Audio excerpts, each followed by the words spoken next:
The first time someone tried to kill me, I was busy worrying about my pension contributions. You think I'm being dramatic, don't you? I promise you I'm not. Before we get into it, tell me where you're listening from tonight. I like knowing who I'm talking to when I drag you into my mess. And if you like this sort of quiet, horrible little story from behind the polite office doors, feel free to stick around. Every weekday for 8 years. My life ran on rails, same bus, same walk, same gray front door with Bradley and Associates in flaking silver letters. Same faces, too. The commuters who barreled past with headphones in, the woman with the pram, and the girl in the doorway of the Starbucks on the corner. That girl was where it started. Maya was a bundle of sleeping bag and cheekbones at first. A shape in a doorway you try not to look at for too long because it makes you feel guilty about your Pret cappuccino. It was November when I really saw her. Cold enough that your breath came out in clouds. But she was sitting cross-legged on cardboard, reading a battered copy of To Kill a Mockingbird as if she were in a library rather than on filthy concrete. I walked past. Of course I did. Got 3 steps. Stopped. And turned back. Do you want a coffee? I asked, already reaching for my purse.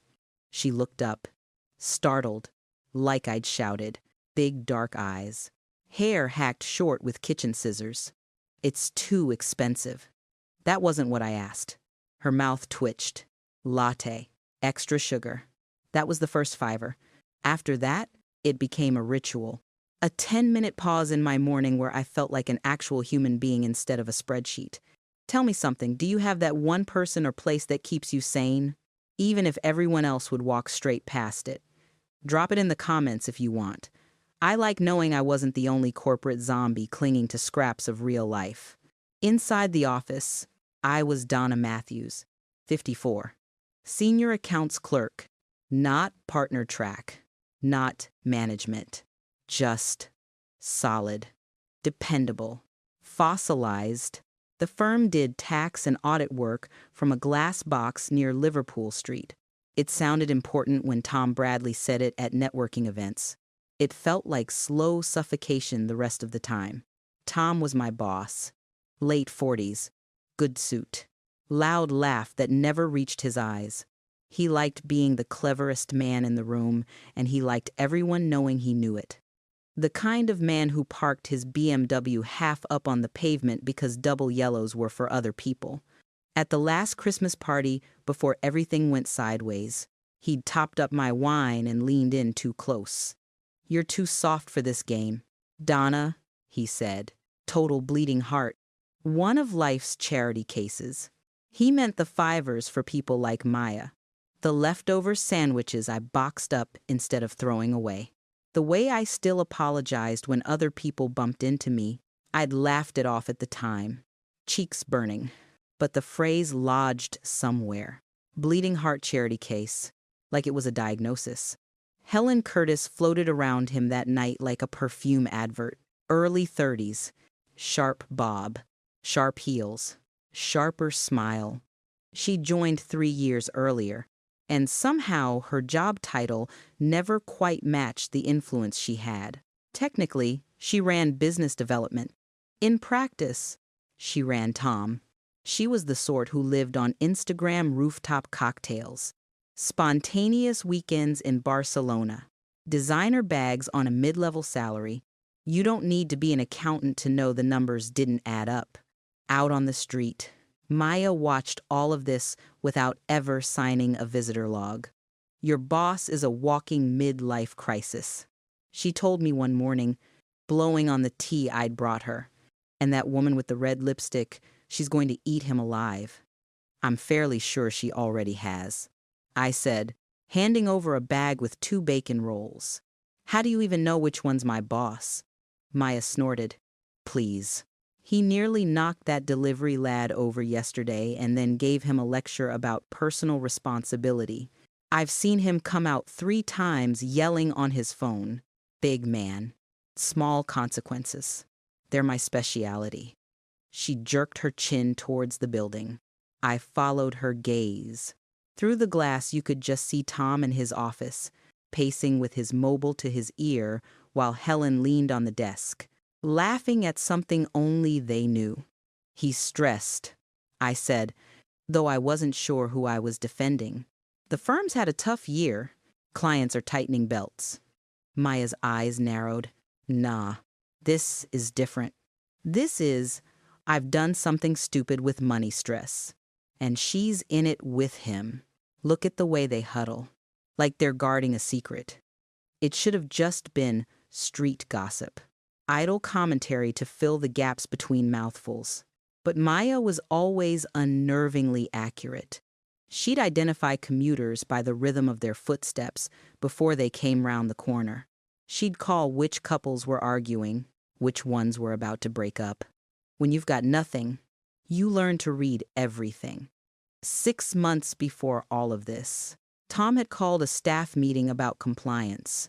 "We need everyone's emergency contacts and up-to-date insurance details," he'd said, pacing at the front of the boardroom while Helen passed out forms. "New regulations. Boring stuff, but it keeps the regulators off our backs." I'd filled in the boxes without thinking. Home address? Who to contact if I collapsed at my desk? The name of my home insurance provider, policy number, level of cover. It felt intrusive. But HR emails are easier to comply with than question. I only remembered that form later, when it was far too late for comfort. Back in the present, little oddities began to stack up like misfiled invoices. Tom started lingering at my desk. "So, Donna," he said one Thursday afternoon, leaning on the partition. "Still out in Walthamstow, are you?" "Yes," I said, hand hovering over my keyboard. "Same place."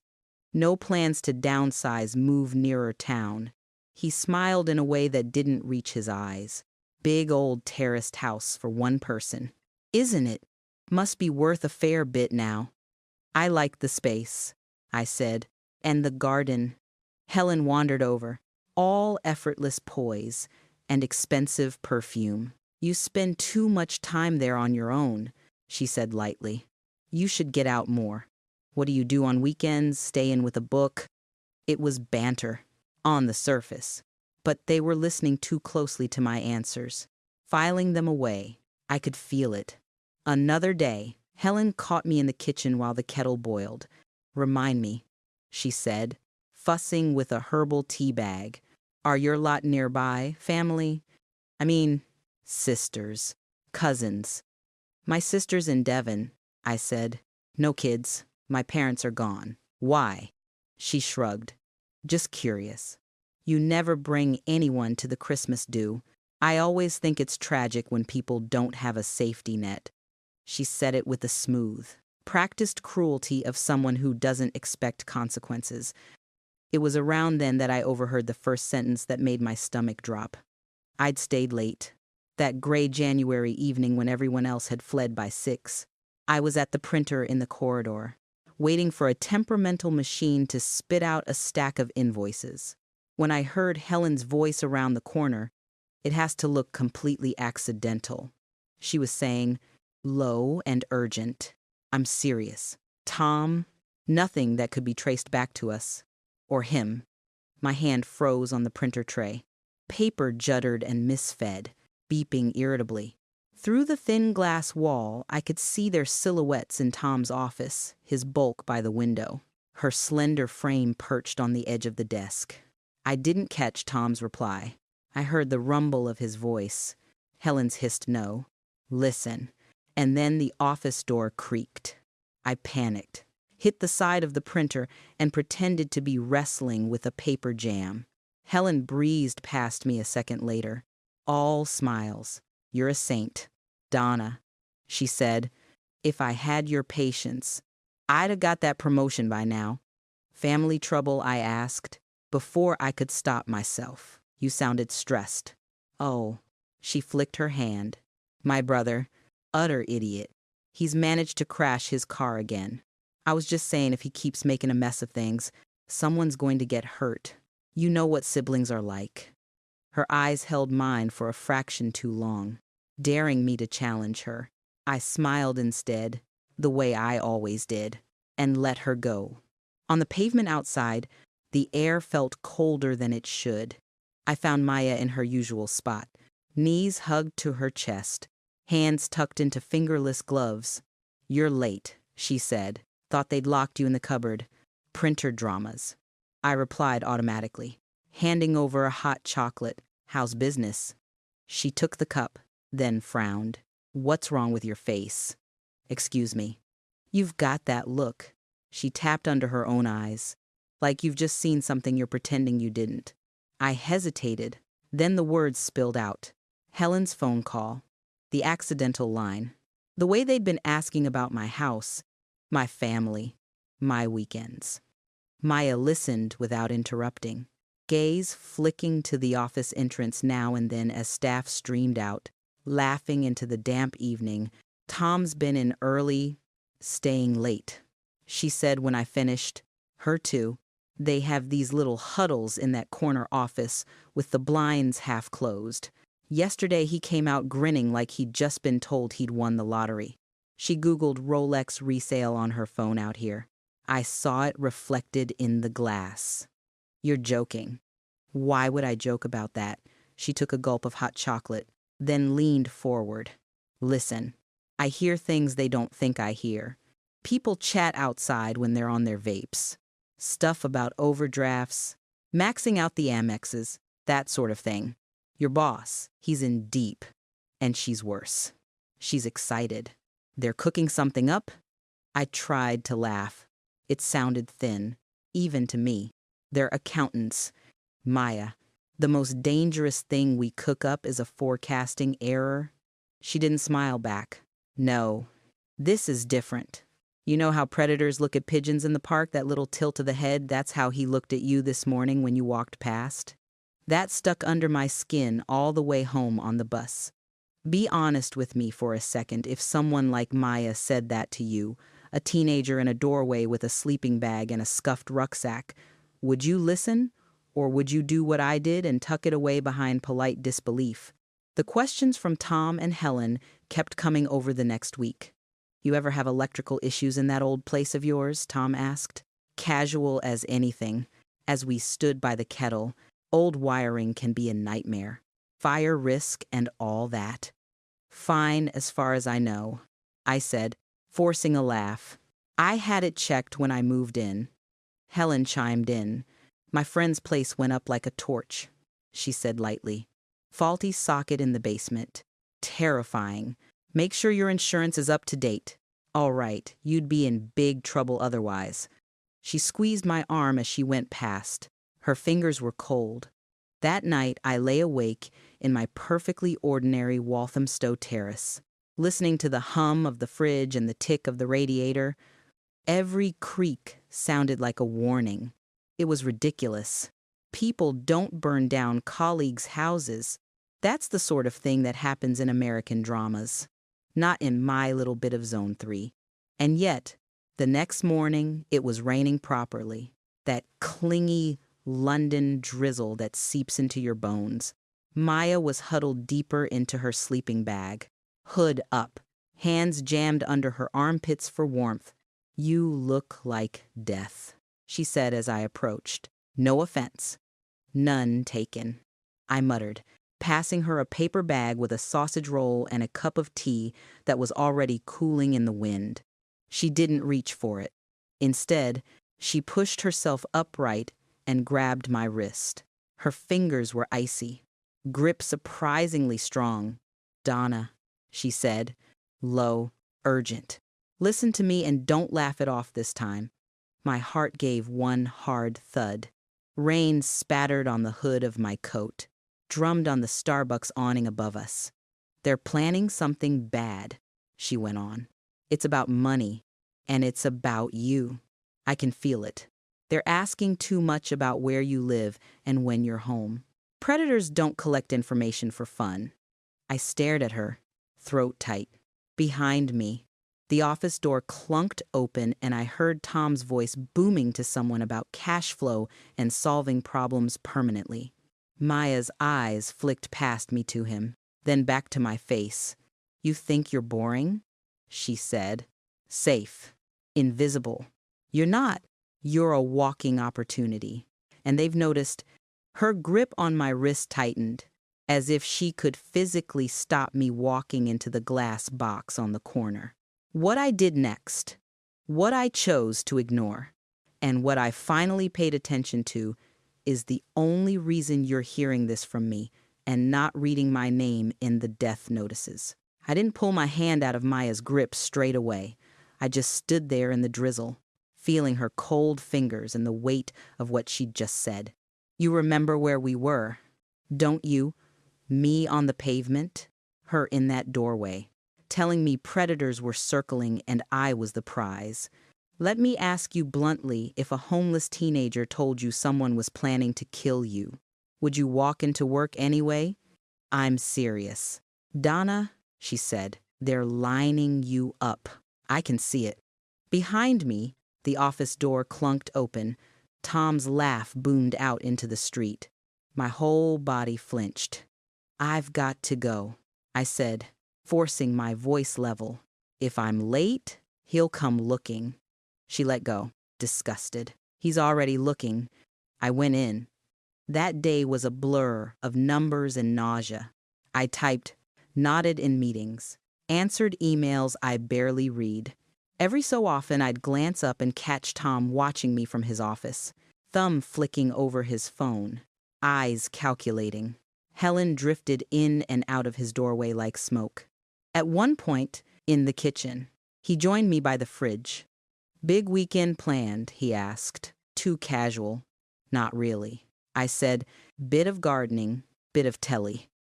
So you'll be home, he said, smiling. Safe and sound. My stomach flipped. Where else would I be? Exactly, he said, creature of habit. Our Donna. That evening, I went home to my little Walthamstow terrace and pretended to be normal. Ate a microwave curry. Watered the spider plant. Double-checked. I'd turned everything off at the sockets. Then laughed at myself for doing it. Outside, the streetlights hummed. Somewhere across the city, Maya found herself a spot out of the wind, pulled her sleeping bag tight, and tried to sleep. And around 11:30, in the alley behind Bradley and Associates, she heard my name come out of my boss's mouth. I didn't know that, of course, until the next morning. When I turned the corner by Starbucks, Maya wasn't slumped in her usual curl of blanket. She was pacing, hood down, hair plastered to her forehead with rain, eyes too bright. There you are, she snapped. Thought you'd done it yourself before they had a chance. Good morning to you two, I said weakly. She thrust a crumpled sheet of yellow paper at me. It was damp, edges smudged, but the writing was still legible, neat. Looping capitals. My name, my full address, underneath bullet points, is greater than asterisk. Basement electrics. Old wiring narrative. Asterisk is greater than asterisk. Friday 2300 plus neighbors asleep. Asterisk is greater than asterisk. Policy total cover. Full loss payout. Asterisk is greater than asterisk. Single. No dependence. Low complication. Asterisk. My mouth went dry. Where did you get this? I whispered. In the alley, she said. Last night, I was tucked behind the bins. They came out the back after everyone had gone. He was puffing like he'd done something clever. She was waving this around. She jabbed at the paper. Tonight's perfect, he said. She'll be home. Curtains drawn. Fire brigade will take ages in that rabbit warren of a street. Then she says, You're absolutely sure about the cover. I'm not risking prison for a half-arsed payout. And he laughs and goes, I've seen the forms. Helen, she's worth more as Ash. As a story. Hearing it in Maya's flat, hard repetition made it worse. I could hear them both in my head. Tom's smugness. Helen's brisk greed. You're sure they meant times me, times I croaked, clinging to the last shred of denial like a life raft. Maya's look could have cut glass. That's your address, isn't it? And you're always banging on about living alone. No kids, no husband. All that. Single, no dependents. That's you. Donna, that's your file. She drew closer, lowering her voice. I know a mark when I see one, she said. Out here. You learn to read hunters. They've picked you. They're going to burn your house and then cry on the news about their sad dead colleague. And if you go home tonight and go to bed like nothing's wrong, they'll get exactly what they want. If you'd been standing next to me then, damp hair, coffee cooling in your hand, what would you have done? Straight to the police, straight back home to pack a bag? Or would you have done what I did, which was to cling to process and paperwork like some kind of shield? I have to go in, I said, blood roaring in my ears. I need to see what they've got. If I walk into a police station with just this, I wave the paper, they'll tell me it's a misunderstanding. Office politics. I need something they can't explain away. Maya stared at me as if I'd volunteered to walk into a bonfire. You've lost your mind. Probably, I said, but I'm doing it anyway. She swore under her breath. Fine. Go. Play the good little worker. But you promise me something. What? You meet me back here at 5, she said. If you don't walk out of that glass box by 5:15, I'm going to the police myself, and I'll give them this. She tapped the paper. Even if they laugh in my face. I swallowed. Deal. And Donna, yes. Don't tell them I warned you, she said. If they'll kill you over money, what do you think they'll do to someone like me? Inside, the office was its usual Friday self. People laughing, talking about drinks later, lining up personal Amazon orders to the work address. My world, wobbling on its axis, while everyone else sipped instant coffee and complained about the printers. Tom was in early, of course, already in shirt sleeves, tie loosened. Donna, he boomed. Just the woman. Got that file for you later. Might mean a late night. I smiled blandly. We'll see. The day crawled. I watched the clock, waiting for my chance. At 12:30, Tom and Helen left together for a client lunch. I watched them disappear through the revolving doors, his hand hovering a little too close to the small of her back. The second they were out of sight, I grabbed a handful of random files, tucked them under my arm like a prop, and walked straight into his office. Door unlocked. Computer still on. Screensaver bouncing the firm's logo around the dark. I sat in his chair. It was warm. His desktop was a mess of generic folders. Q3 tax, Bradley, pitches, staffing. But there was one tucked in the corner called DM. Just 2 letters. Mine. I clicked. Inside were more folders. Died. Matthew's financials. Home policy. Estate notes. Project plan. I opened the financials first. It was like reading a profile someone had written of my entire adult life. Aunt Margaret's estate, down to the last pound. My current account balance. The approximate value of my house. Taken from an online estimate. Notes about my spending and saving habits. Asterisk. Risk profile low. Lifestyle modest. Social circle limited. Then the home policy, downloaded from the insurer's portal. Clauses highlighted about electrical faults and full rebuild cover. My emergency contact forms from HR. Scanned and saved. Even a copy of the email I'd sent Helen months before about my aunt's will. And then the project plan. Is greater than PHASE 1. Information is greater than. Obtain internal forms. Is greater than. Confirm inheritance cleared. Is greater than. Build credible friendship. Story HC photos. Texts. After work drinks. Is greater than phase. 2. Event is greater than. Friday night. Post 2300. is greater than stage electrical fire in basement, is greater than ensure DM. Inside property routine suggests high probability, is greater than outcome accidental death. Total loss claim is greater than PHASE3. Estate is greater than present will naming HC as sole heir, closest friend and support is greater than emphasize DM's solitary lifestyle is greater than PHASE. 4. Distribution is greater than HC to receive full estate. Disbursement as per prior agreement, TB, HC, H, that mysterious initial again. H, not Helen. She already had HC. Someone else, someone further up the chain. I scrolled down and felt my own name jump off the page again and again like it was no longer mine. DM. Target. Asset. There was one more file. Will DM. Signed. PDF. I opened it. My name at the top. Formal language about being of sound mind. Then paragraph after paragraph, leaving my house. Savings. Investments in any residual estate to one person. Helen Curtis, my closest friend and my greatest support in life. At the bottom, my signature. Or a very convincing copy of it. I stared at it for so long my eyes burned. This was the moment. You know, the moment I stopped being able to pretend I was overreacting.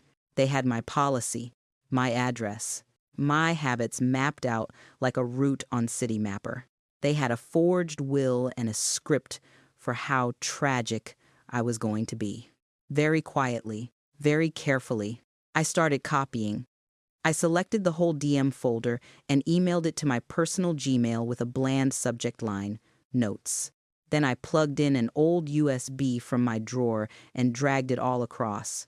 Finally, I printed the lot and hid the stack in the middle of a thick client file in the cabinet, just in case all the tech failed. By the time I'd finished, my hands were shaking so much I could barely log out. At my desk, I opened a comparison site and booked the cheapest, blandest hotel room I could find under my maiden name. Old electoral roll details no one in the office would recognize. King's Cross. Anonymous noise. Then I rang my home insurer. Just hypothetically, I said, trying to keep my voice from wobbling, if there was. Say, an electrical fire in the basement. What would that look like on my policy? Oh, you're fully covered for that. Miss Matthews. The woman chirped. Total rebuild. Contents. Alternative accommodation. The works. You've got a very comprehensive package there. Of course I did. I hung up, walked to the toilets, locked myself in a cubicle and finally let myself shake. Not cry. Not yet. Just shake. Silently. Until my knees stopped wanting to buckle. Around 5 to 5, I packed my bag. I might log in from home later. I told the girl at reception, forcing a smile. Bit of catching up to do. She rolled her eyes sympathetically. Rather you than me. Maya was waiting under the Starbucks awning, arms folded, rain dripping off her hood. Well, she demanded, I'm not going home. I said, not tonight. For the first time that day, her shoulders dropped an inch. Thank God. I've booked a hotel under my old name. I went on. If anything happens, anything, and you can't get hold of me, you take this. I pressed the USB into her hand to the police. Straight to them. Say the word murder loudly until someone listens. Her fingers curled around it. You think they'll actually do it? I think, I said, they've come too far not to. The hotel was one of those soulless places near big stations, patterned carpet, beige walls, the faint smell of other people's perfume clinging to the curtains. I paid cash at check-in, gave my maiden name, and smiled as if nothing in my life was on fire. In the room, I didn't bother unpacking. I sat on the narrow bed in my coat, phone on the blanket beside me. and listened to London through the double-glazing sirens, horns, the low rumble of trains. At 2245, I imagined my street dark, quiet, the sound of a fox knocking over a bin. At 2305, I pictured someone slipping down the side passage of my house with a can of something that stank of petrol. At 2328, my phone lit up with a BBC News notification. Is greater than asterisk.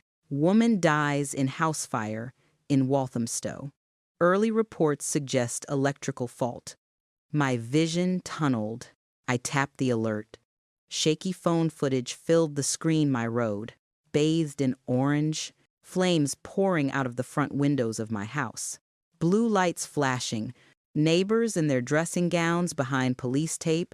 A reporter's voiceover, a woman believed to be in her 50s, has died in a late-night fire in Walthamstow. Early indications are that the blaze may have been caused by an electrical fault in the basement.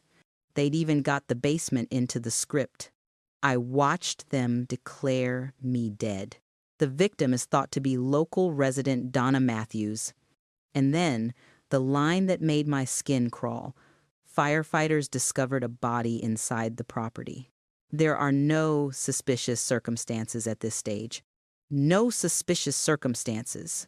I sat there, alive, while the whole world, or at least the 100 people who cared enough to watch the local news, swallowed the story that I died alone in my own house, taken out by bad wiring and a cigarette end. I didn't cry. Not then. I just felt hollow, like someone had scooped out the middle of me and left the shell sitting on a cheap polyester bedspread. The phone rang. I jumped so hard I nearly dropped it. Unknown number. Hello, it's me, Maya's voice, tight. They're saying you're dead. I've seen it, I said. My mouth was dry. I'm at the hotel. I'm all right. For now, she said. But Donna, there's something else. The way she said it made the hairs rise on my arms. What? That woman I told you about? She said. The older one. Gray hair. Always sat by the underpass near your road. Smoked roll-ups. Sang badly. I knew who she meant. I'd given that woman cigarettes a couple of times. A spare sandwich. Once? Yeah. She hasn't been there since this afternoon. Maya said, and someone saw your boss's car down that way earlier. If you're here, she drew a shaky breath. If you're here and there's a body in that house, Donna, whose body do you think it is? The room seemed to tilt. They hadn't just tried to erase me. They'd fed somebody else into the flames to make sure the story worked. And sitting there with my death on the news and another woman burned in my place, I realized I had a choice: disappear quietly and be grateful I dodged the match, or use my own fake death as a weapon. You can probably guess which one I chose. The morning after my own death made the news, I went shopping for a new face. You remember where we stopped? Cheap hotel room. My house on fire on the screen. And the horrible realization that someone else had died so I could be dead on paper. Tell me honestly, would you have run as far and fast as you could at that point? Or would you have stayed to see what the people who killed in your name did next? I chose to stay. First stop a budget clothes shop near King's Cross. The Donna who went in wore sensible trousers, a waterproof jacket, and the same bob I'd had since 1997. The woman who came out had black jeans, a padded coat with a fur-trimmed hood, big glasses, and a cheap brown wig under a beanie. Not a glamorous disguise, but enough to make me look like someone you'd forget as soon as you glanced away. I met Maya in a little cafe 2 streets from Bradley and Associates. She'd come in reluctantly, hovering by the door like staff were about to throw her out. You look like a supply teacher on the run, she said, eyeing my new getup. Good, I said. Supply teachers are invisible. We sat in the window with 2 teas and a shared bacon sandwich, and I laid it out. I need to see what they do. Now they think I'm gone. I said, they won't be able to help themselves. They'll start the money bit. That's when they get sloppy. You're going to spy on them, she said. I'm going to observe, I corrected. And then I'm going to the police with more than just a story about a fire. Maya toyed with a bit of bacon. You sure you trust them? The police? I mean, people like me don't exactly have a great track record there. No, I said, but I trust paperwork. And I trust that if I walk into a station with a folder full of forged wills and insurance fraud, someone will have to at least pretend to care. If you've ever had to psych yourself up to confront a system, you'll know that feeling, that awful mix of dread and righteousness. Tell me in the comments if you've done it. I'm curious how many of us have had to become our own caseworkers. It didn't take long for Tom and Helen to show their hand. From our spot in the cafe, we watched the front of the glass box. Staff came and went, normal as anything. At about 11, I saw Helen appear in the foyer in a tailored black coat, hair immaculate, a leather folder tucked against her chest. There, I murmured. She's going somewhere important. Maya clocked it too. That's her serious meeting coat, she said. She wore it to sack that lad last month. We paid and followed at a distance. I kept my head down, trusting the wig and the glasses and the fact that nobody ever really looks at women my age unless we're in the way. Helen walked 10 minutes to a side street off Liverpool Street, into a neat old building with a brass plaque listing 3 or 4 solicitors' firms. One of them jumped out at me. Hayes & Co., probate, and estates. My stomach did a slow, nasty turn. Aunt Margaret's solicitor had been called Hayes, William Hayes. I remembered his careful handwriting on the letters, the sympathetic phone calls after the funeral. It could have been a coincidence. London's full of men called Hayes, but when you've already had your house burned down, coincidences start to look like claws. We waited. Half an hour later, Helen came out. She was smiling, not her work smile, but the real one I'd seen in Stolen Moments with Tom Greedy, satisfied. She's filed it. I said, the will. Maya agreed. She's just walked in there and told them you left everything to her. Evil cow. We trailed her back to the office. Maya peeled off early. Lingering too long near the building made security twitchy around her. I kept walking, past our glass front, past Tom's BMW, whose number plate I now knew by heart. That evening, from the anonymity of my hotel bed, I got another little window into their victory lap. Some bright spark from the firm posted a picture on Instagram, a blurry shot of a bar table. Champagne flutes clinking, asterisk. To absent friends, asterisk, the caption read, with a crying face and a heart. Helen was tagged. So was Tom. I switched the phone off before I threw it at the wall. I went to the police the next morning. Not the little local station tucked behind the high street, but the bigger one attached to the borough headquarters. I walked in dressed as myself, or as much of myself as I could salvage from the ashes. The desk officer looked up, bored. Can I help you? Yes, I said. My name is Donna Matthews. And according to the news, I died in a fire 2 nights ago. I'd like to report an attempted murder, arson, and insurance fraud. Also, I think the body you found in my house isn't mine. That woke her up.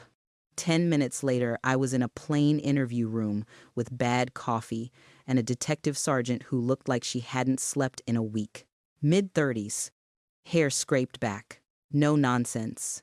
She introduced herself as Sarah Chen. Start from the beginning, she said, and don't leave anything out, even if it sounds silly. So I did. I told her about the emergency contact forms, the nosy questions, Maya's warnings, the alley conversation, the legal pad page, the files on Tom's computer, the forged will, the decision not to go home the night of the fire. I handed over the USB stick and the printouts, watching her face tighten as she skimmed.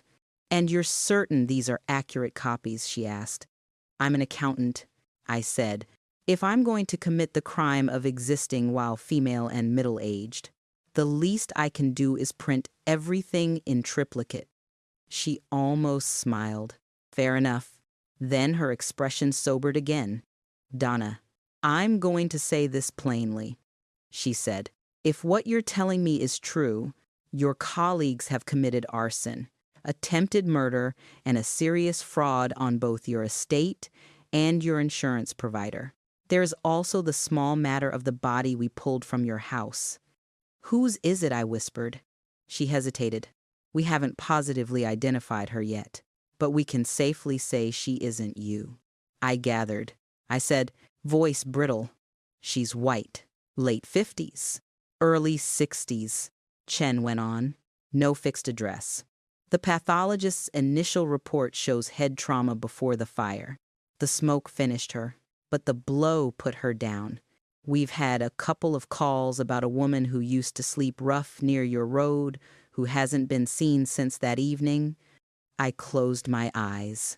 The underpass, I said. She used to sit on a bit of cardboard, smoked, sang out of tune. That sounds like our victim, Chen said softly. I'm sorry. I swallowed hard. They killed her to make me dead. It looks that way, she said, which means this is no longer just about you, Ms. Matthews. This is a homicide inquiry. If you've ever sat on the wrong side of one of those little interview tables, you'll know how small it makes you feel. At the same time, I felt something solid click into place inside me. It wasn't just paranoia now. It was a case with a body and a detective and a name. Can I bring someone in? I asked. The girl who warned me, she heard them planning it. She has the page Helen tore out, and she's the one who spotted that the rough sleeper was missing. We'll need her, Chen said, and we'll need to keep her safe. I thought of Maya in her doorway, in her sleeping bag, invisible until someone needed a corpse.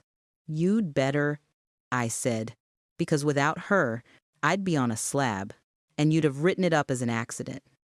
They brought Maya in that afternoon. She arrived flanked by a uniform who looked faintly baffled, clutching the yellow legal pad page like a talisman. In the harsh fluorescent light, she looked even younger, washed out and fierce. Is this a trap? She demanded as soon as she saw me. Because if this is a trick and your lot hand me back to him, it isn't a trap. Chen cut in calmly. You're a witness. We want your account. Maya looked at me. I nodded. She told them everything.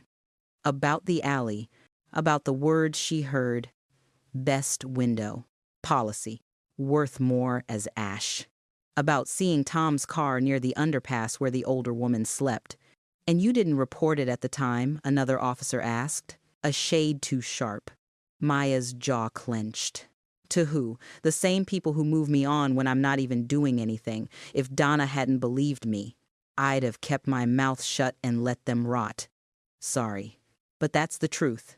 Chen held up a hand. You're here now, which is what matters. Thank you. She ushered the others out, leaving just the three of us and the hum of the dodgy strip light. Here's what we're going to do, Chen said. We're going to treat Donna as deceased for the purposes of the outside world, at least for a few days. Gives us room to move. Meanwhile, we gather as much as we can. Financial records, HR files, CCTV, phone data. Once I'm satisfied we've got enough, we lift them. Lift them. Maya repeated, slowly warming to the phrase, arrest them. In front of everyone. Chen's mouth twitched. Yes. Good. Maya said, make sure someone films it. They didn't warn Tom and Helen.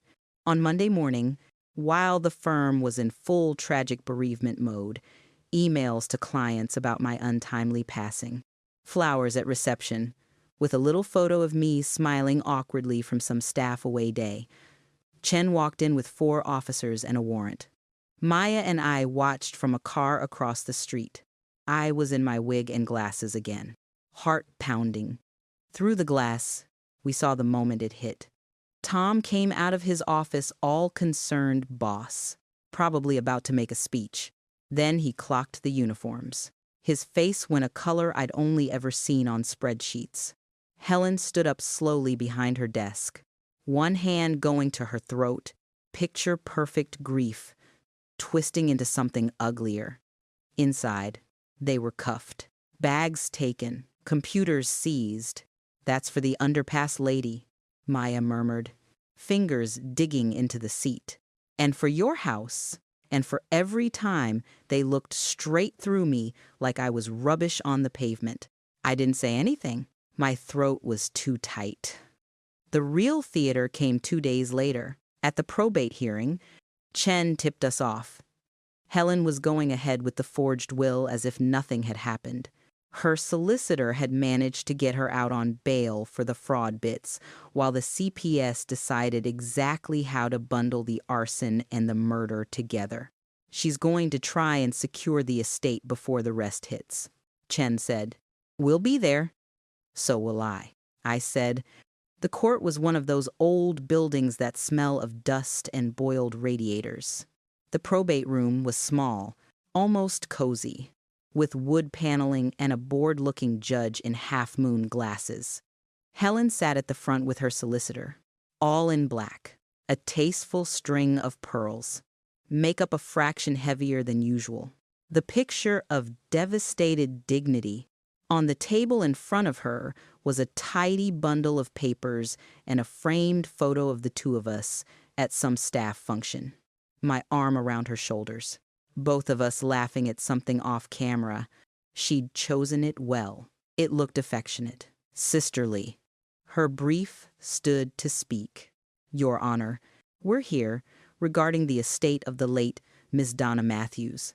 My client, Miss Curtis, was her closest friend and has been named as sole beneficiary in this will." The judge nodded, flicking through the pages. "And the relatives, Miss Matthews had no spouse, no children. A sister in Devon, with whom she was sadly estranged." "That's a lie," I whispered from the back. Chen's hand tightened briefly on my arm. "Wait." The solicitor continued, smooth as satin. "We have ample evidence of the closeness of their relationship. Photographs, messages, colleague statements." "Do you?" "Now," the judge said mildly. He looked past them, to the back of the room. "Because this is going to be considerably easier if the deceased is actually dead." Helen's shoulders stiffened. She half turned, frowning. I stood up. The sound in that room when she recognized me, I wish I could bottle it and play it to you. Chairs creaking, someone's breath sucking in, her strangled little gasp. She choked. "You're dead." "Apparently not," I said, "though I understand you went to considerable trouble to make it look that way." All the blood drained out of her face. For a second, I thought she was going to faint. Then she lurched to her feet. "This is some trick," she snapped, voice cracking. Some joke. She can't be." "Sit down." "Ms. Curtis," the judge said sharply, "unless you'd like to add contempt of court to your growing list of problems." Chen stepped forward then, calmly placing a hand on Helen's shoulder and showing her warrant card. "Helen Curtis," she said, loud enough for everyone to hear. "I'm rearresting you on suspicion of fraud, perverting the course of justice, and conspiracy to commit murder. You do not have to say anything." The rest blurred. I just watched Helen's face as the entire edifice she'd built, the fake grief, the careful lies, the stolen signature, crumbled in front of a stranger in a wig and gown. Later, outside, Chen lit a cigarette with shaking hands and offered me the packet. I shook my head. "You were right about there being more to this than just them," she said. "We've been through Bradley's finances. There's embezzlement. Sure. But there are also payments going out to some very interesting places. And this Hayes character, he's been the solicitor on 3 other estates where the main beneficiary died in what we're now calling suspicious circumstances. A pattern," I said. "A pattern," she agreed, We think Tom and Helen might be one team in something bigger, and whoever sits at the top of that tree, they're not going to be pleased you and your young friend have kicked their branch out from under them. As if summoned by the thought, my phone buzzed in my pocket. Unknown number again. I answered out of habit. Hello, Ms. Matthews. A male voice said, smooth as cream. Or do you prefer the late Ms. Matthews's? My name is David Morrison. I act on behalf of certain concerned clients. My hand went cold on the handset. I'd like to see you, he went on. Today, at your hotel, I have a document for you to sign, and some very specific advice about what might happen to that homeless girl of yours if you don't. He paused, letting that sink in. Shall we say 3 o'clock? The line clicked dead, and that was when I understood that Tom and Helen were only ever the front of house, and the real monsters were the ones who could find me in a city of 9 million, even when I was supposed to be dead. If you think the fire was bad, wait till you hear what he put on that table in front of me. The man who knew I was supposed to be dead somehow knew exactly which cheap hotel room I was hiding in. You remember that phone call at the end, concerned clients, an NDA, and a very casual threat about a girl sleeping in a doorway.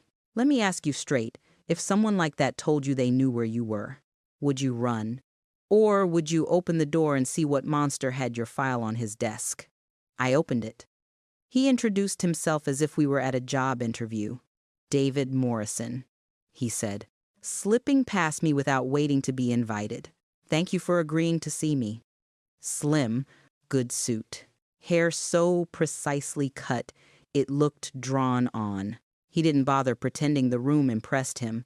One single bed, thin curtains, kettle on a tray.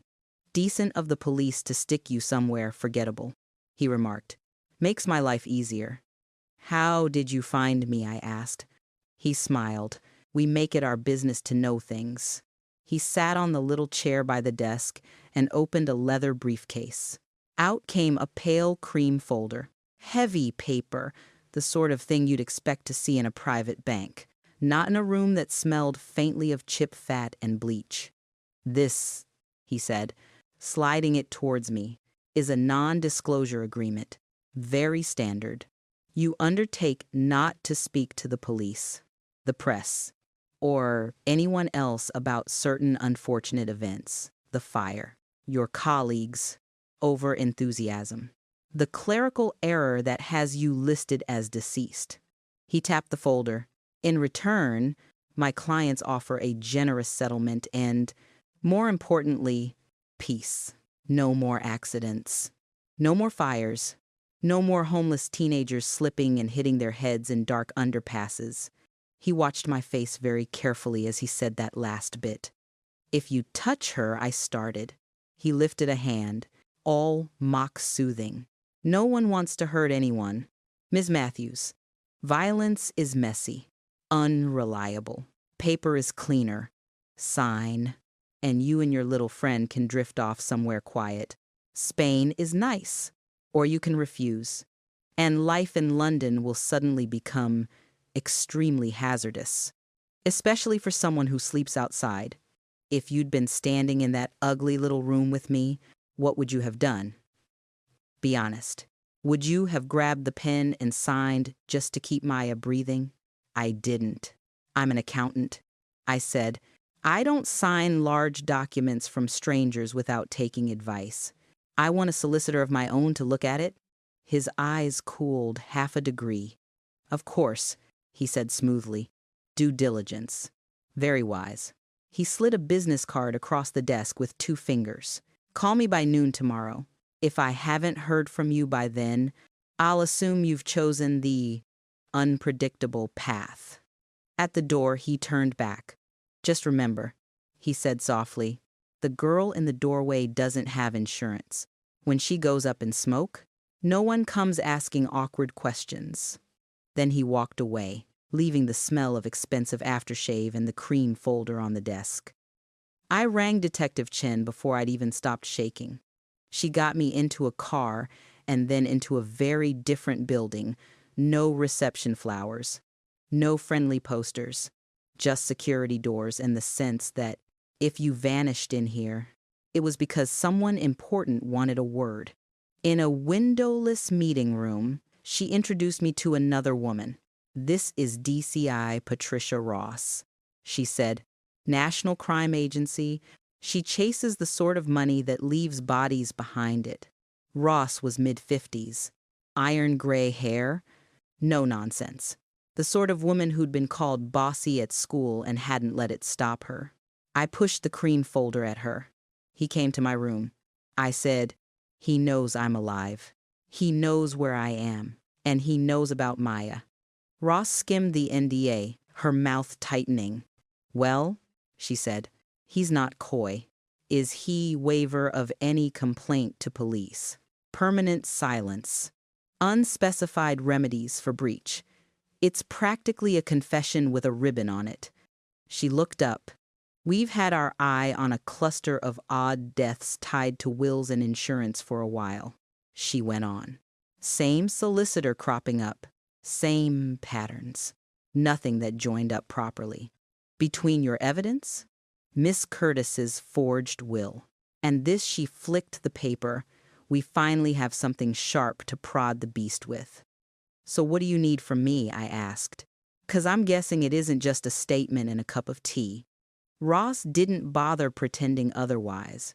"We'd like you to meet him again," she said, "properly. On his terms. Wearing a wire?" For a second, all I could hear was my own pulse. "You want me," I said slowly. "A woman whose most rebellious act until this month was not bringing a cake to the office bake sale. To sit in a room with that man and whoever he works for, while they talk about killing people." "Yes," Ross said, "exactly that. Because you are a glitch in their system and they want to fix glitches, they will talk. If we're listening, we can do something with it." "Why can't you just arrest him now?" I demanded. "He threatened me." He threatened her. "Isn't that enough?" "It's enough to nick him," she said. "It's not enough to collapse whatever he's fronting for. I don't want one slick brief on a charge he can wriggle out of. I want the lot. The man behind your aunt's will, the teams like Bradley and Curtis dotted around the country, the corrupt idiots feeding them information. And for that, we need him to be confident. We need him to brag." I looked at Chen. "And you're all right with this?" "No," she said honestly. "But I also don't see another way to get to the top without you. And I'm not interested in just tidying away the bottom feeders and calling it a win. You know those moments when every sensible instinct is screaming times no asterisk, and something else, stubbornness, maybe, answers for you. That was one of those." "Fine," I said, "but Maya gets proper protection. Not, we'll tell the local PC to keep an eye out. I want a roof over her head and someone who knows her name. She'll go into emergency accommodation we control." Ross said, "New area, new staff. She gets a phone that only we know the number for. She won't be in that doorway when they come looking." "Then I'll wear your wire," I said. "But if this goes wrong, it goes wrong for all of us." Ross said, "Not just you." Telling Maya was worse than facing Morrison. She arrived at the NCA building looking like she expected to be thrown out at any second. Shoulders hunched, hands shoved deep into the pockets of her too-thin coat. "This is fancy," she muttered, eyeing the security glass. "Do I get frisked on the way out as well as the way in?" We sat her down, gave her tea strong enough to stand a spoon up in, and I told her everything. The visit, the threats, Ross's plan. "So you're going to stroll into some dodgy lockup wearing a mic. And I'm supposed to sit on my hands and trust a bunch of people in suits," she said when I'd finished. "Sounds brilliant. 10 out of 10. No notes. If we don't do this, they just move on," I said quietly. "Next inheritance. Next, lonely woman with good insurance. It doesn't stop because I'm alive. She stared at me for a long moment.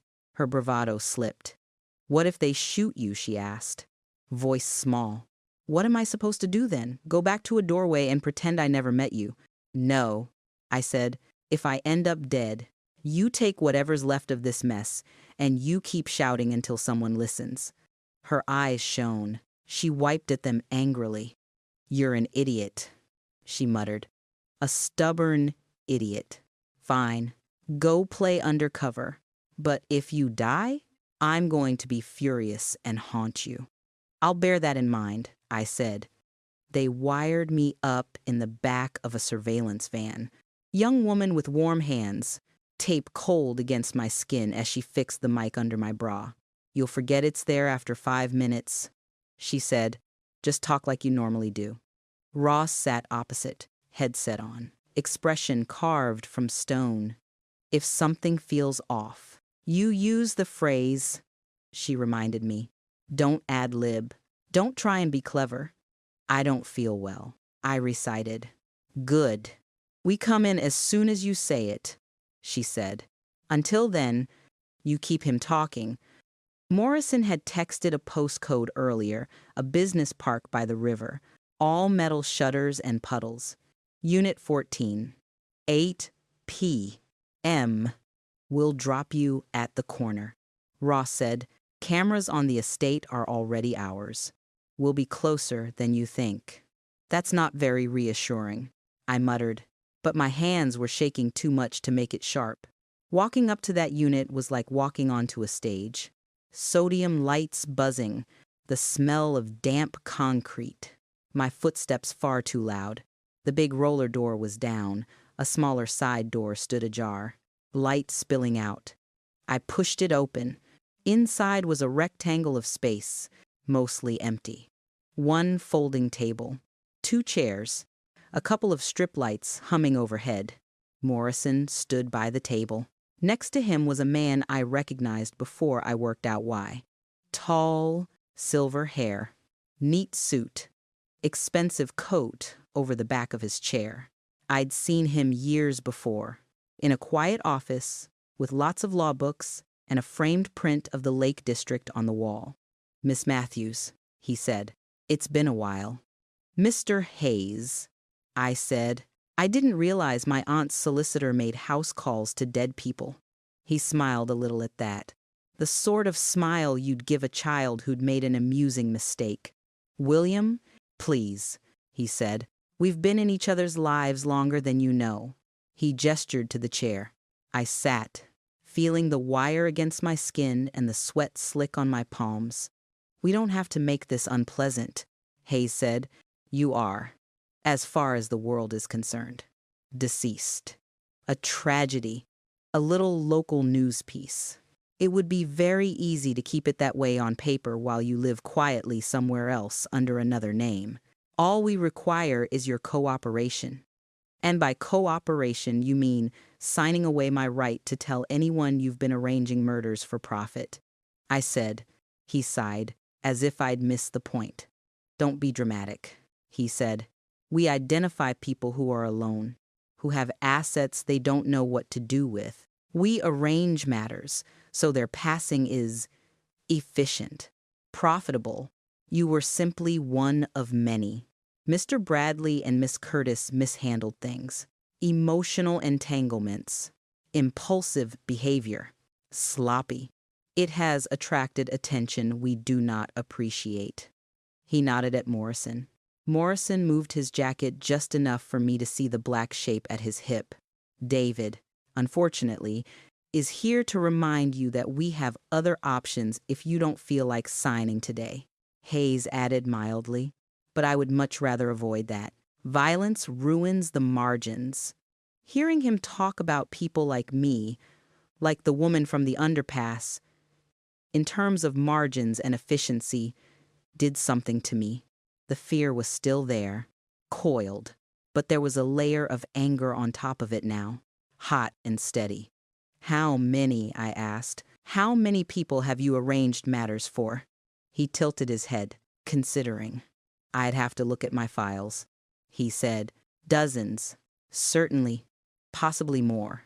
It doesn't really matter, does it? They were all going to die eventually. We just ensured their wealth didn't go to waste.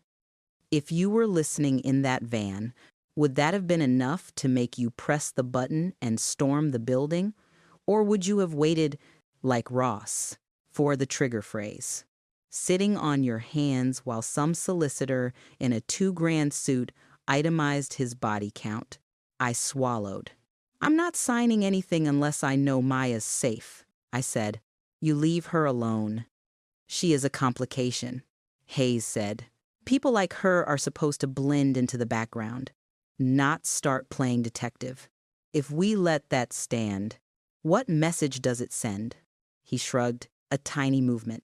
Everyone is better off if you take the sensible route, he said. Quiet, tidy, no fuss. Otherwise, he spread his hands. I don't feel well, I said. For a heartbeat, nothing happened. Morrison's eyes flicked past me, to somewhere over my shoulder. His hand started to move towards his hip. The world exploded. The side door crashed back on its hinges. Shouts. Boots on concrete. Someone hit me from behind. A body. A shield. And I went off my chair, cheek smacking the floor. Armed police. Don't move. Drop it. Show me your hands. There was a crack, sharp, deafening. And Morrison screamed. Another shout. Another thud. My ears rang. By the time they rolled off me, Morrison was on the ground clutching his shoulder, blood seeping between his fingers. The gun lay 3 feet away, kicked aside. Hayes was on his knees, hands laced on his head, an officer's boot planted between his shoulder blades. He turned his head just enough to look at me. All this, he said quietly, for one frightened woman who should have been dead already. You have no idea how deep this goes. Ms. Matthews. They dragged him up and marched him out past me, his expensive shoes leaving little damp marks on the floor. Later that night, in yet another interview room with yet another bad coffee, Ross spread printouts across the table between us. His record-keeping is meticulous, she said grimly. Arrogant sod. Project codes, dates, estate values, payouts, cross-referenced with death certificates and policy numbers, columns of names and numbers. Little notes in the margin fall downstairs. Gas leak, sleeping pill overdose. And beside that, figures.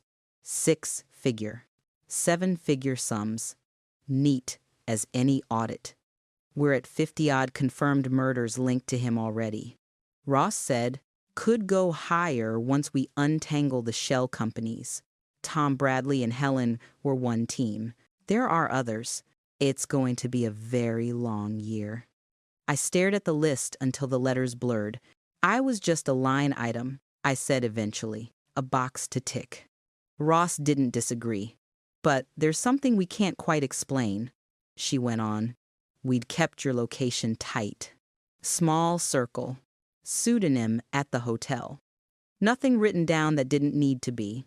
And yet Morrison walked straight to your door like he'd had the room number engraved on his hand. So either he's psychic, I said, or someone on your side told him. Her jaw clenched. We're checking access logs, phone records, financials for every officer who knew where you were. She said, 2 detectives, a CPS lawyer, 1 probation officer. All of them had regular contact with Hayes's people. We've already got discrepancies, payments that don't match salaries, phone calls they don't remember making. She tapped the list with her nail. This isn't just about a clever solicitor and a couple of greedy accountants, she said. It's about people in my world deciding someone like you is expendable if the price is right. I thought I was done being frightened by then. I was wrong. Because fires and guns are one thing. At least you can see them coming. Realizing the rot goes right through the walls of the place you ran to for help. That's the bit that still keeps me awake. And if you're wondering what we did with that knowledge, well, that's where things really began to change. The first time I watched a police officer led away in handcuffs, I didn't feel triumphant. I felt sick. You remember Ross telling me someone on Their Times side must have told Morrison where I was. That the rot wasn't just in my office. It was in the walls of the people I'd run to for help. This was what it looked like when that rot finally got scraped into the light. We were in a briefing room at the NCA, a week after the warehouse raid. The air smelled of coffee and stress. A whiteboard at the front was crowded with names and arrows. I'd stopped trying to follow the lines. Ross came in with a folder under her arm, and that tight, controlled look she got when she'd just won something important and hated the price. Right, she said. Quick update before we go through your statements again. She pinned a printout to the board. Mugshots. Not gangsters. Not tattooed thugs. 2 men and a woman in shirts and ties, faces pale with shock. Detective Sergeant Mills. Detective Constable Harper, she said, tapping the first 2. Both on the same borough team that responded to your fire. Donna, and this she tapped the woman is Sarah Wakefield, senior Crown prosecutor. All 3 have been arrested on suspicion of misconduct in public office, conspiracy to pervert the course of justice, and assisting an organized crime group. My stomach clenched. They were taking money from Hayes. Regular payments through a couple of very pretty shell companies. Ross said, consultancy fees. Apparently, they've all been referred to the watchdogs. Their careers are over at best. At worst, they're going to be keeping Tom and Helen company for a very long time. Maya swore under her breath. So the people who were supposed to protect you were helping sell you off, she said. Love that for you. It's not for her, Ross said quietly. It's for every name on that list. She nodded at the printouts spread across the table. All those projects, all those events. If you're watching this thinking, oh, that's just a few bad apples, ask yourself how many signatures it takes to turn a human being into a payout. I murmured. It's never just one pen, is it? They moved us after that. Officially, it was witness protection measures. In practice, it meant a new flat in a boring bit of outer London with thin walls and decent locks, and a hostel room for Maya on the other side of the city under a false name, she complained.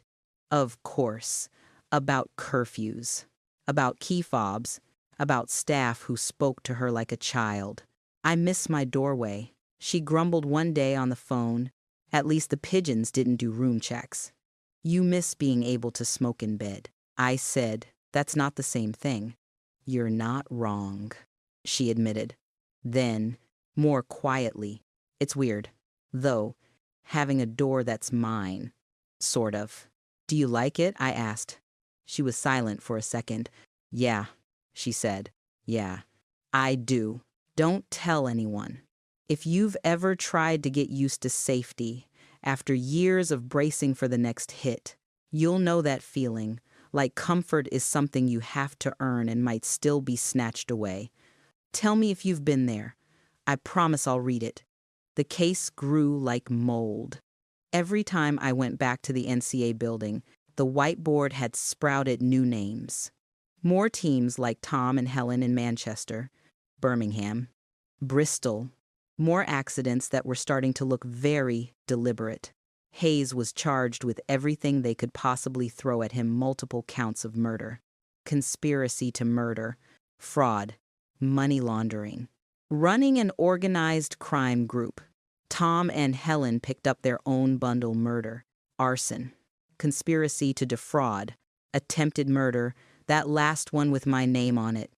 The corrupt officers and the probation bloke. Yes, there was one of those too. Feeding them details on people leaving prison with small inheritances were wrapped into the same big case. The CPS talked about a landmark prosecution. The papers called it the Estate Killer Network. I tried not to read them. What I couldn't avoid was the prep. Barristers from the CPS's Serious Crime Unit sat us down and walked us through our own lives like we were revising for exams. Every conversation, every document, every look exchanged in corridors. We did walkthroughs in a mock courtroom, practicing where to stand, where to look. Don't try to be clever, my allocated barrister told me. Just tell the truth. If you don't know, say you don't know. If you don't remember, say that too. The defense will try to make you look unreliable, hysterical, greedy, manipulated by the police. Our job is to show the jury you're none of those things. And me, Maya asked, what do they try and make me look like? He didn't sugarcoat it. They'll suggest you misheard. He said, that you're doing this for attention, or money, or because you've got a grudge. They may bring up your rough sleeping, any cautions you've had. Our job is to show the jury that doesn't matter. You heard what you heard. Maya snorted. I don't need a degree to know what worth more as ash means. She said, they can ask me 100 times and it won't change. The trial was held at the Old Bailey. Where else do you put that many ghosts? Getting there the first morning felt like walking into some grim sort of theater. TV vans outside, sketch artists loitering, families of victims clutching tissues and clutching each other. I felt like an intruder, even though my own name was on the charge sheets. Inside, the dock was a row of faces from my nightmares. Tom, looking smaller without his tailored suits. Hair shaved short, eyes flicking around like a trapped animal. Helen, pale, stripped of her careful glamour, hands twisting in her lap. Hayes, impassive, in a plain jumper and glasses, as if he were still in some quiet office waiting for a meeting to start. And, dotted along the row, the others, bent coppers, the CPS lawyer, the probation officer, all of them avoiding each other's gaze now. The music had stopped. The first time I stepped into the witness box, my legs felt like someone else's. I took the oath, voice wobbling, and the prosecutor led me through it, my job, my aunt, the forms, the fivers in the doorway, the way my name had become a project on someone's screen. At one point, he asked about the woman from the underpass, the one whose body they'd used to sell my death. What do you want the court to understand about her? He said. I swallowed. That she wasn't a prop. I said, she wasn't spare. She was a person.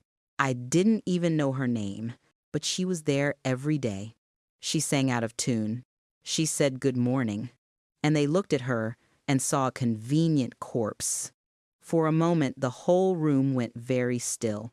Then it was the defense's turn. You're an intelligent woman, Ms. Matthews, Hayes' barrister said. Slick as oil. You understand how stressful running a business can be. Is it possible, do you think, that you misinterpreted normal HR procedures as something sinister because you were unhappy at work? If by normal HR procedures you mean burning my house down with a stranger in it, then no. I said, I think I interpreted that correctly. A couple of jurors almost smiled. The judge didn't. They tried to hint I'd imagined things, that Maya had got into my head, that Detective Chen and DCI Ross had steered me. I held on to the memory of that file on Tom's computer, PHASE to eliminate DM via house fire, like a handrail and refused to be moved. Maya went in the day after me.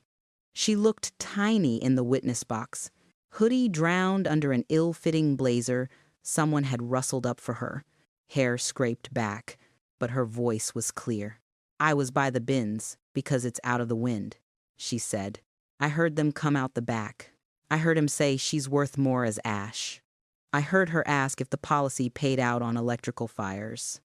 I wrote down what I could, because I knew no one would believe me without something on paper. The defense tried to poke holes. Her background, her temper, the time she'd told police to get lost when they'd moved her on from doorways, she stared them down. People like me hear things. she said. Because you lot don't see us. That's not my fault. That's a skill. That's why she's still alive. She nodded towards me. If you'd been on that jury, would it have been enough? Or would you have needed the spreadsheets too, the neat, bloodless rows where Hayes had itemized lives like line items? The verdicts came in after 10 weeks. Guilty on almost everything. Hayes was given a whole life term, no possibility of parole, an egregious abuse of professional trust. The judge called it, Tom and Helen each got decades, long enough that they'll be old and gray if they ever breathe air outside again. The crooked officers and officials got their own slices, double figures all round in most cases.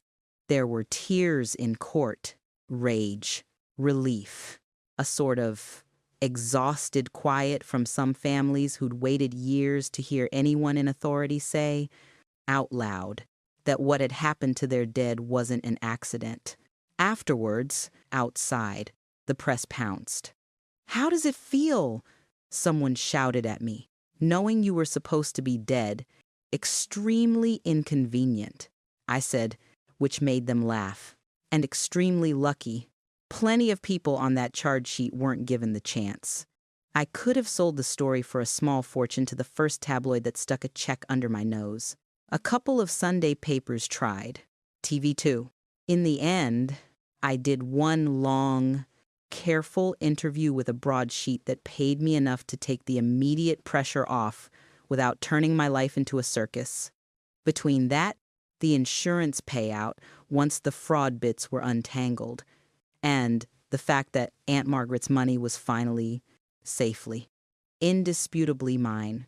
I wasn't rich, but for the first time in my life, I wasn't counting every penny either, which left me with a problem.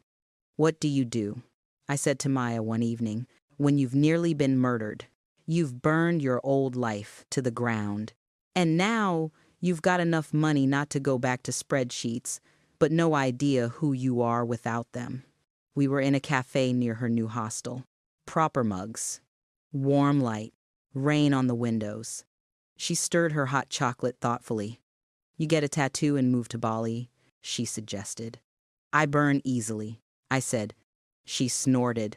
Then her eyes went distant, in that way they do when she's working something out. You know how they all went wrong, she said after a moment. Hayes, Tom, Helen, those bent coppers, how they thought invisible people stay invisible, she said. They thought no one sees the woman in the doorway, or the bloke picking up fag ends, or the lad wiping tables at the cafe. They thought all the information flows top down. It doesn't. It flows sideways. Street level. Underneath. She sat up straighter. You've got money and you know how to talk to people in suits, she said. I've got eyes and ears and I know every trick for listening without being seen. There's loads of people out there who need protecting from quiet monsters in nice coats. Why don't we, do that? Do what I asked, baffled. Start something, she said. A little outfit, security/investigation/ please stop my dodgy cousin nicking Granddad's house. Her hands moved as she spoke, sketching it in the air.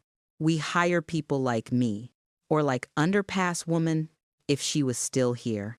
People who know what it's like to be written off. They sit on doorsteps and in laundrettes and on buses, and they times see asterisk. We get paid to stop people ending up as line items on someone else's spreadsheet.